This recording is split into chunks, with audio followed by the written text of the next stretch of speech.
குடியை பற்றி நிறைய மித்து இருக்குது. அதாவது குடிக்கிறதுக்காண்டியே அந்த மித்து உருவாக்கப்பட்டதுன்னு சொல்கிற அளவுக்கு இருக்குது. பார்த்தீங்கன்னா, நல்ல ட்ரிங்க்ஸ் சாப்பிட்டாச்சுன்னா, நல்ல வயிற்றுக்கு சாப்பிட்டா ஒன்றும் பிரச்சனை இல்லை அப்படிங்கிறது ஒரு மிகப்பெரிய ஒரு மித்து. எப்படி சாப்பிட்டாலும் சரி, சாப்பிடாமல் பட்டினியாக கிடந்தாலும் சரி, வயிற்றுக்கு தான்.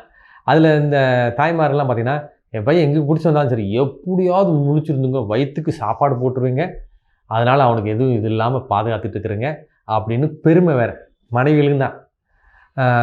அதே மாதிரி பார்த்திங்கன்னா, ஃபாரின் சரக்கு சாப்பிட்டா நல்லது, கல் குடித்தா நல்லது, ஒத்த மரத்து கல் குடித்தா நல்லது, வீட்லேயே செஞ்ச ஒயின்னா நல்லது அப்படின்னு எதுவுமே இல்லை. எல்லாமே கெட்டது தான். ஆள்கால்னு எங்கே இருந்தாலும் அது கெடுதல் மட்டும்தான் பண்ணும். அப்புறம் கொஞ்சமாக சாப்பிட்டே இருந்தால் நல்லது, கொஞ்சம் கொஞ்சமாக சாப்பிட்டு இருந்தால் நல்லது. அப்புறம் ஹார்ட்டுக்கு நல்லதாம்மா, ஹார்ட் அட்டாக்கே வராதாம்மா.